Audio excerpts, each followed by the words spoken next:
এই বাংলাদেশটা আপনারা সবাই দেখছেন, সবুজ বাংলা, সোনার বাংলা, নীল বাংলা, 16 দফা, 17 দফা, 18 দফা, 6 দফা দেখছেন।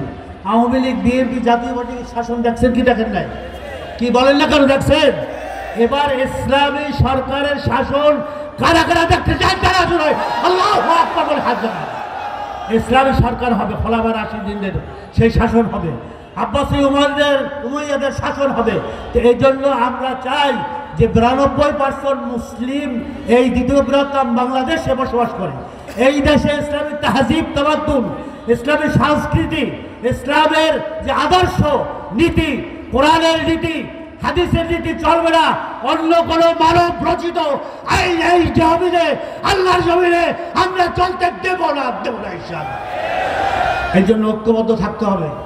আগামীতে ঘোষণা আছে আমাদের পক্ষ থেকে, আমাদের পক্ষ থেকে, যে ইসলামের পক্ষে একটা বাক্স হবে, একটা বাক্স, ইসলামের পক্ষে একটা বাক্স থাকবে ইনশাআল্লাহ। তাহলে সমস্ত দেশের জনগণ তারা মনে করবে যে না, এবার ইসলামী দলগুলো, আলেমরা, হুজুররা এক হয়েছে, তারা এক আসছে।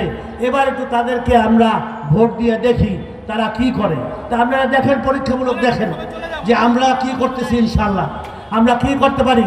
আমাদের ভিতরে কোনো দুর্নীতিবাজ নাই, কোনো চাঁদাবাজি নাই, কোনো লুণ্ঠনকারী নাই, কোনো ধর্ষণকারী নাই, কোনো টাকা পাচারকারী নাই।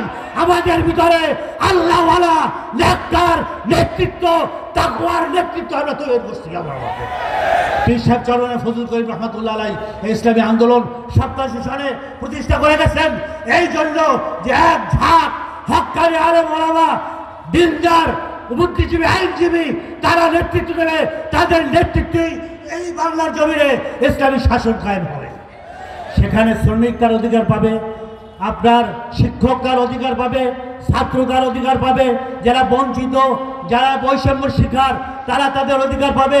এদেশে সবাই শান্তিতে বসবাস করব। এখানে কোনো লুটপাট, উঁচু নিচু থাকবে না। সমস্ত ধর্মের মানুষরা শান্তিতে বসবাস করবে। কিন্তু আমরা সবাই এই দেশের নাগরিক, যে যে ধর্মের হয়ে না কেন, যে কর্মের হয়ে না কেন, সবাই আগে দেশকে আমরা ভালোবাসি। দেশ আমাদের আগে, তারপর মানবতা। আমরা ইসলাম, দেশ, মানবতার জন্য কাজ করে যাচ্ছি ইসলামী আন্দোলন। সেহেতু আসুন, এখন আমাদেরকে কি করতে হবে?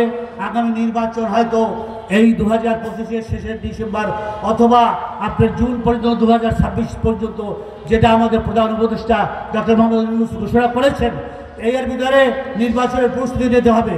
আর কথা না, আর কোনো গান নাই, আর কোনো আমাদের আওয়াজ নাই। একটাই আওয়াজ, সেটা হচ্ছে বাংলাদেশের প্রত্যেকটা ঘরে ঘরে, পাড়ায় পাড়ায়, মহল্লায় মহল্লায়, থানায় থানায়, জেলায় জেলায়, প্রত্যেকটা ওয়ার্ডে, প্রত্যেকটা ইউনিয়নে আমাদের ইসলামী আন্দোলনের হাত পাখার দুর্গ করে তুলতে হবে। কারা কারা রাজি আছেন? আল্লাহু আকবার।